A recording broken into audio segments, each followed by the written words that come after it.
What is going on, everyone? You are watching Path of Ash. If you are new here, welcome, welcome, welcome. If you are a returning viewer, hey, hey, hey. In today's video, I'm going to be giving you all an update on my heat train hair and giving a little FAQ like I always do. And this one is way, way overdue, y'all. It's been a long time. The last time I gave y'all an FAQ and an update, I was like a year and 6 months in my heat train journey. Right now, I'm approximately 2 years and 3 months. It may be longer than that, but I'm just going to go ahead and say 2 years and 3 months to kind of even it out so I can, give y'all a little times table and whatnot. So we're going to get right into it on the questions I feel like will be frequently asked about my hair and then what I've changed in my routine and all the good things. All right, so I'm getting to what I feel like will be the frequently asked questions first, and then I'll give y'all a little semi update on my hair, or I might just incorporate it into the questions. So with that being said, what I feel like will be the number one question about my heat train hair or just heat train hair in general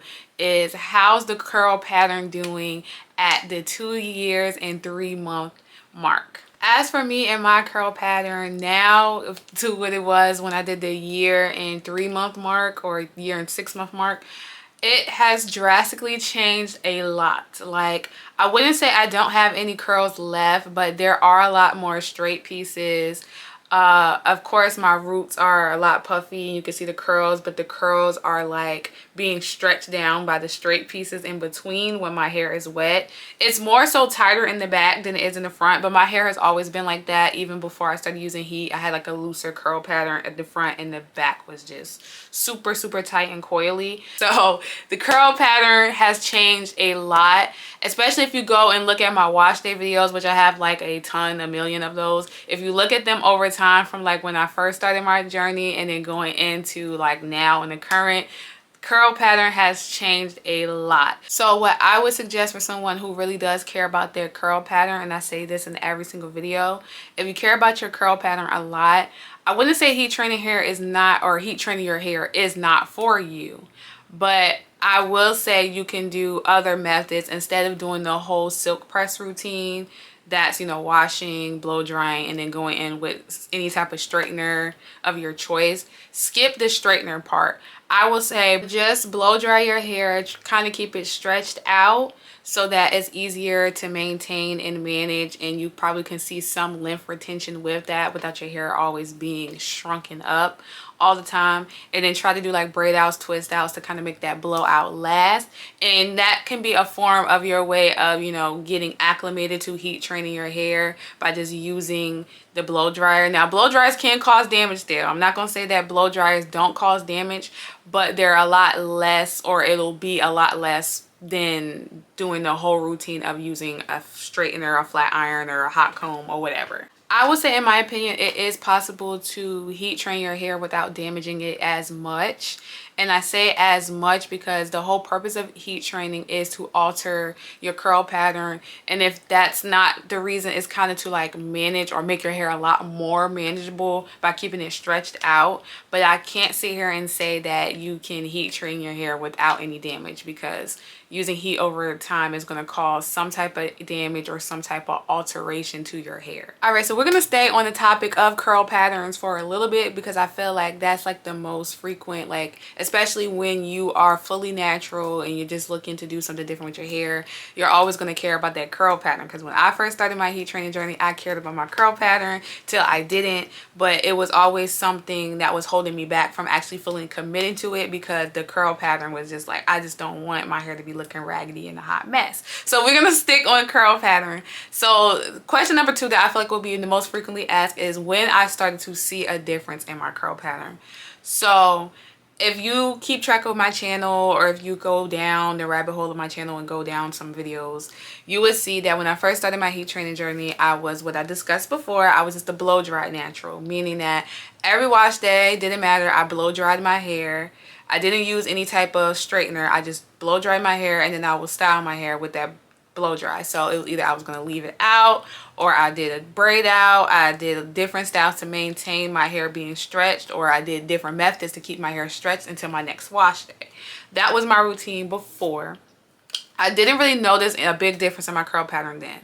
I feel like my hair didn't get damaged at all by the blow dryer. I did blow dry my hair on the highest setting because that's what I preferred. I didn't notice any kind of damage within that 3-month mark, nothing. After the 3 months, getting into like maybe month 6, that's when I was like, you know what, I'm ready to fully commit and stick to this heat train thing and change up my routine by incorporating a straightener. Now with month 6, I didn't really notice that much damage. I was just doing my every 2-week washes, blow drying, and flat ironing my hair. And I didn't do that much with the flat iron. I just did the one pass because I wasn't looking for a bone straight look. I was just looking for my hair to just lay flat and be a little flowy. So I wasn't doing way too much with the heat at all with the flat iron. So I didn't notice that much at month 6. It was when I hit the year. When I hit that year mark in my heat training journey, that's when I started to notice a change in my curl pattern. But it wasn't drastic. It was more so that this was still, like I described in the beginning, it was more puffy up here. It was getting looser in the middle, but it was still holding like a tight curl. So to make a long story short, I didn't notice a change in my curl pattern until the year mark, but then again, it wasn't super drastic. It didn't start getting drastic till like the year and 6-month mark, and I have that video or the FAQ and update on my channel if you want to check that out. That's when my curl pattern was like super different. It was a drastic change. And then I did a wash day as well. There's a video on that so you can kind of see the difference. But I do want to say that changes in your curl pattern will vary from person to person based on your routine, how often you use the heat, what setting and what temperature you use things or use on your hair. There's also texture matters, because if you have a looser texture, then it might change quicker. If you have a more tighter, coarser texture of hair, then your curl pattern might be a little bit resistant a lot longer. So I wouldn't base your experience on my experience. Is kind of something you have to like try and see. But like I always say, doing the heat training journey, your curls are at risk. So that's always the warning. Your curls are at risk. You could probably hold off for longer depending on what your routine is, or you could probably experience little to no damage depending on, you know, what you do to your hair. But just know that it's a risk. All right, so I feel like I stressed a lot on curl patterns and things like that, and then I talk about that in all my other videos. So if you have more questions about curl patterns, you can drop them below, or you can check out my other videos, and I'll probably circle back around, or a topic that I cover again might touch on curl patterns again within this video. But I do want to move on to hair care and what I do to maintain my heat train hair, and what I feel like will be useful for somebody who's just now starting their journey. So a frequently asked question that I feel like will be for hair care would be, what's my routine?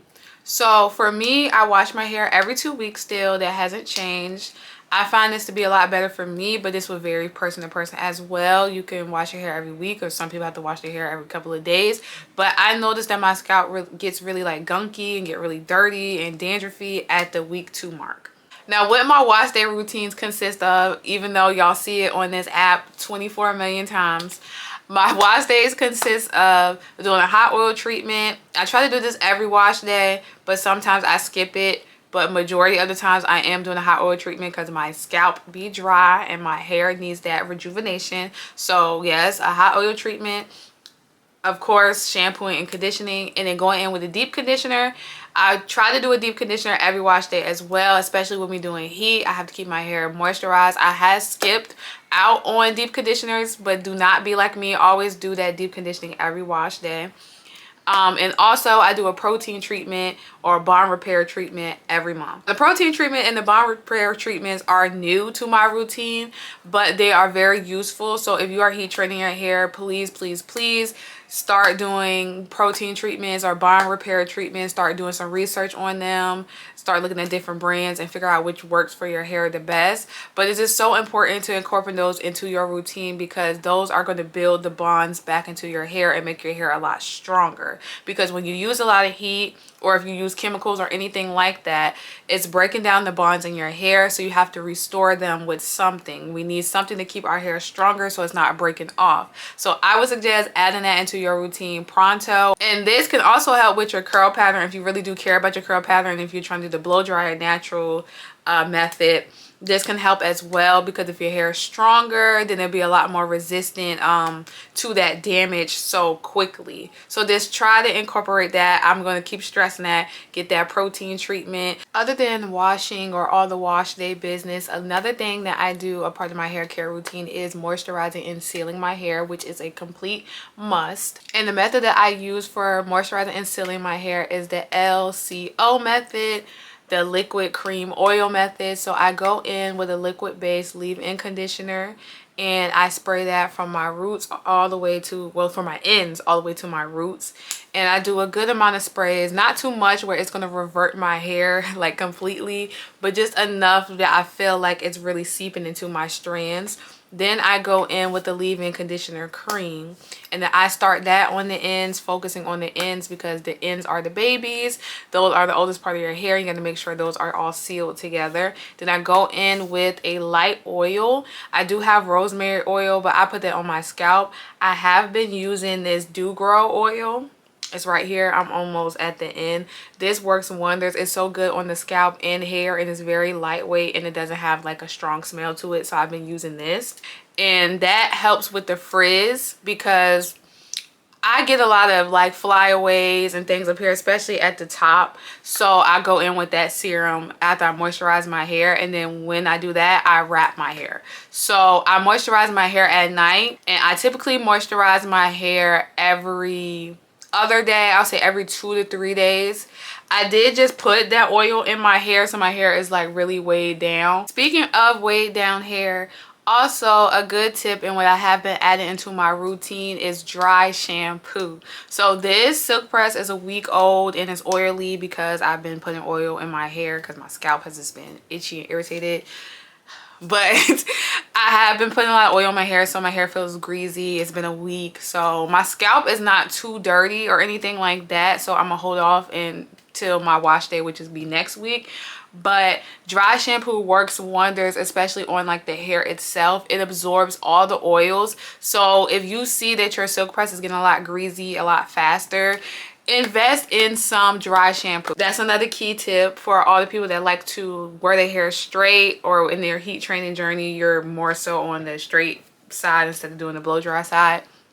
Get some dry shampoo. Another frequently asked question that I feel will be about my heat train hair is, when I do flat iron my hair, what is the temperature the flat iron is on? So for me, I do flat iron my hair on like the 400 to 410. Now that is a lot of heat. That's really, really hot. I try not to do the whole 420, 450 or whatever, how high it goes to. And I still do one pass, and I do the chase method with a small tooth comb. I had one over here. Oh, it's on the floor. With a small tooth comb. So I'll hold the flat iron, and then I'll do the chase method. I can do lower than that, like a lower heat setting, like 380, but it just doesn't give the silkiness. It will make it look more so like a blowout than an actual silk press. The temperature that you use will vary from person to person, and whatever you like and what you prefer your hair to look like. But I would say if you're scared of the heat and you're more so on the protecting your curl pattern side, start at like that 300. Well, 300 seemed a little low. Start at maybe like 320, no higher than 380.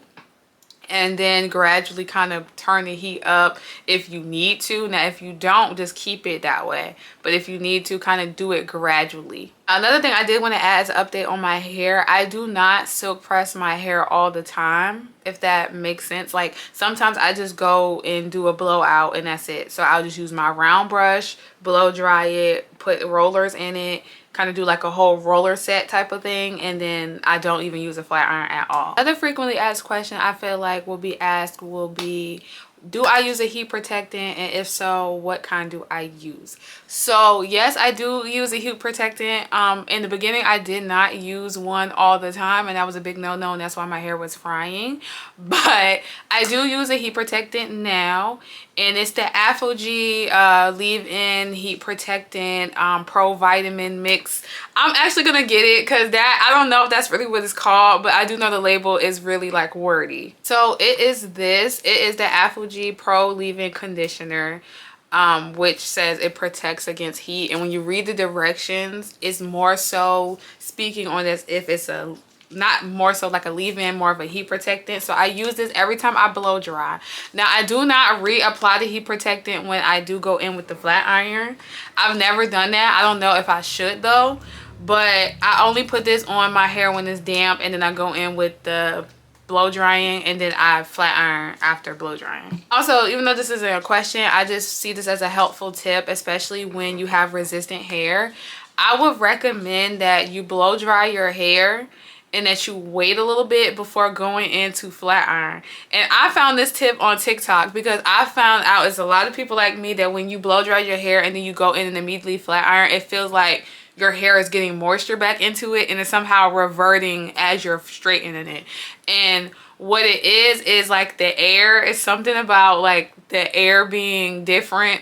I can't really explain it. It sounds crazy, but like when you blow dry your hair, like it leaves like something in the air. Like I don't know if it's mist, humidity, or whatever. And then as you go flat iron your hair immediately after in that same room, it's literally reverting your hair. Do some research on it. I don't know if I'm explaining that correctly, but I would suggest it as a tip. Do not straighten your hair in the same room that you blow dry your hair in, and like don't do it immediately after. And also do not blow dry your hair on like soaking wet hair. Let your hair be a little bit damp, dry your hair off a little bit, because putting that heat directly on wet strands is going to cause you to have to keep going in and using, like even if you use a blow dryer brush or however method you use to blow dry your hair, you're going to have to keep going down and using it and putting brute force on super wet strands, and that's a no-no. Let your hair towel dry or t-shirt dry or air dry for a little bit and then go in with your blow dryer. So that's just the free tip there. Another frequently asked question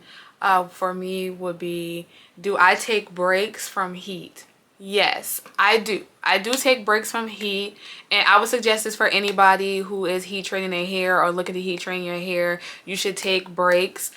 Even if you don't care about your curl pattern, you should still care about the health of your hair, and sometimes using excessive amount of heat is not going to make your hair healthy at all. So you have to kind of take some breaks in between. I will say doing a protective style will be very beneficial in your heat training journey. Another frequently asked question I feel would be asked is, can you still wear curly hairstyles while heat training your hair?